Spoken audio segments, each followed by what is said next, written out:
So isang napakagandang balita nga po para sa ating mga Pinoy boxing fans ang dumating kanina lamang. Ito po ay dahil atin pong napag-alaman na ipag-uutos na ng IBF sa current IBF Flyweight World Champion Masamichi Yabuki na depensahan ang kanyang titulo sa mandatory challenger na si Miel Fajardo. Kaya naman ibig sabihin po nito ay may pagkakataon na ngayon si Fajardo na maging isang ganap na world champion. Mainit ang pangalan ngayon ni Fajardo sa mga Pinoy boxing fans nang dahil sa nagpamalas ito ng napaka-impresibong performance sa huling laban niya matapos niyang talunin via first round knockout ang Argentine knockout artist na si Tobias Reyes sa mismong sariling baluarte nito sa bansang Argentina nitong nakalipas na buwan ng Abril lamang. Kaya naman dahil dyan ay malakas ang paniniwala ng mga Pinoy na malaki ang tsansa ni Fajardo na maging isang kampyon sa lalong madaling panahon.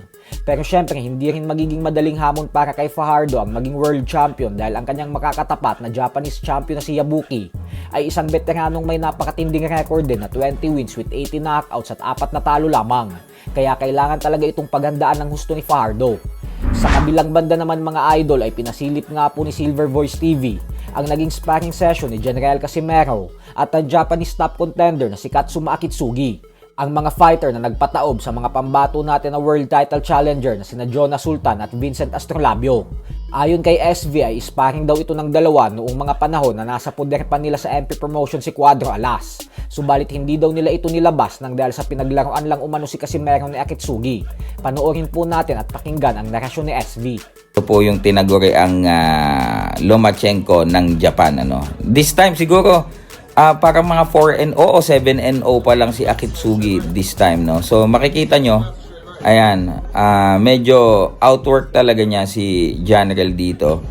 Ayan, kung maririnig nyo yung mga instructions namin dyan nila Coach Nono, na kailangan niya sumabay sa activity. Pero ano talaga ano na kasi to guys, ito dito lang yung pinakamaanong sparring niya. Ito na yung pinakamataas, umabot to ng 8 rounds 8 rounds, hindi na kami umabot actually ng 12 rounds ng sparring for Rigundo kasi tawag dito, sabi ni Casimero ayaw na daw niyang umisparring. So ito makikita nyo naman pagka later rounds na talagang bibihira na lang bumitaw itong si Casimero, samantalang si Akitsugi medyo hindi naman ganun kalakasan ng mga bira niya pero talagang ano siya bato siya ng bato ng suntok. So makikita nyo po kung gaano po dito kagaling yung ring generalship dito ni Akitsugi laban dito kay Casimero, na si Casimero kasi parang one time big time shots yung mga ginagawa niya. So ito ilang taon po to sa baol mga kaibigan at yan makikita po natin, ayun, Casimero was really outworked by Akitsugi mga kaibigan. At so sa mga nagsasabi na sino ba yung kalaban ni Jonas, ganito ganyan, yung mga sinasabing mga tricycle driver lang daw, hindi po.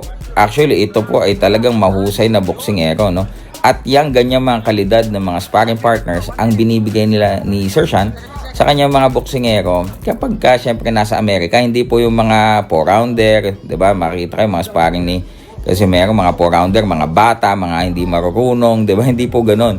Dito po talagang masasagad ka, lalo na sa Amerika. Yan, nandiyan si Coach Nonoy Neri, makikita nyo po. At makikita po natin dito, yan.